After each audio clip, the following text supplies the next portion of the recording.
Instead of telling you what I think you should be doing or how you could be better, or I thought, well, let me just speak from the heart, speak from my gut, and really not have anything prepared, but just tell you what's worked for me.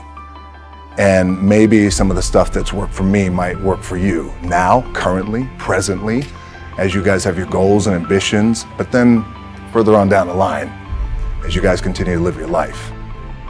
This idea and this notion that you could be anything you want, and you can accomplish anything you want, right? We hear that. You've heard that from the time you were little boys. You hear that now. You're already incredibly accomplished. You guys know that. The thing that has worked for me is to remember the hard times. So, and I'm sure you guys all have your processes. And again, I'm going to tell you what's worked for me.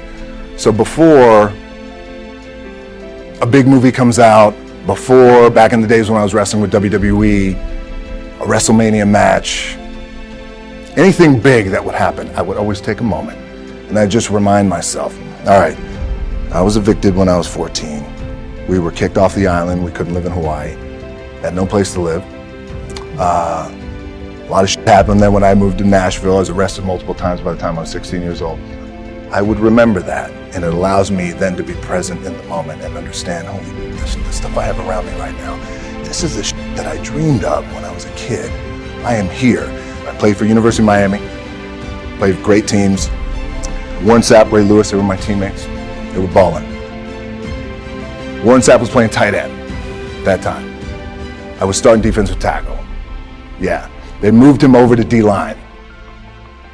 And he looked at me, he's like, yo, dude, I'm gonna take your spot. I said, you ain't taking my spot. He said, I'm gonna take your spot. I said, no, you ain't. We battled, and he took my spot. Now you can imagine how that with me, because there goes my opportunity. He went in, switched to defensive tackle, lit the world on fire. Well, what that did, it crushed me, it crushed my dreams. I had a piss poor senior year, zero production, no NFL, no combine invite, nothing. Finally went to the CFL, Calgary Stampeders, making $250 a week Canadian. I had to send that home to my wife at that time. Had no money. So I remember that. I got cut from Canada. My dad, in his pickup truck, came down 4 o'clock in the morning, picked me up in Miami from Tampa. We lived in a little apartment in Tampa. He drove down in his little pickup truck to Miami to get me when I was cut from the CFL. And I thought, well, I leave home like you guys left home. I'm ready to tackle the world, to get after it, achieve my dreams and goals. Crushed by 22, 23 years old. Now I got to move back in with my mom and dad.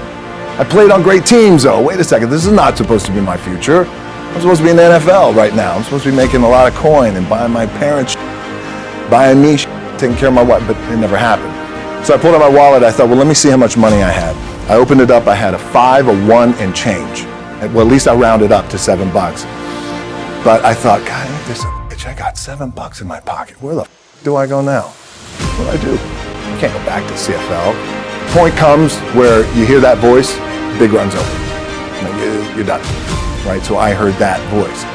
So as Coach was saying, man, I hold on to that. I'm telling you, my back is up against this motherfucker. We laugh, we joke, we have a good time, but my back is still up against this motherfucker. Do not forget it. What this also helps me do, and again, it works for me, is at some point, you gotta be tired of not being number one. You have to be, and you gotta play angry, and I play angry. Now, I'm cool and calm with my approach, and when I step out on my field, which is a set, or, you know, like, there's some, and you're always gonna have haters, and haters are like, well, God damn, man, how many movies are you gonna make, or how much shit are you gonna do? Like, you do a lot of shit. I say, yes, it's my ambition. Of course, why not? I could do it. Yeah, I love what I do. And not only that, but in what world do we not work every day? My back is up against this thing, you know, and I started to play angry, by the way, and I still play angry. My last match, Brock Lesnar, transitioned, and I realized if I had to be great at something, I wanted to be great in this world of Hollywood and movie making and producing and entertainment, I had to commit, and like you guys have to commit. Obviously, you commit to something, commit to the goal. So I quietly retired 2 years later, I thought, what did I do with my career? Because my movies were not doing well. I was written off. It was around 2006, 2007. I was like, I left. I pulled a Jim Brown.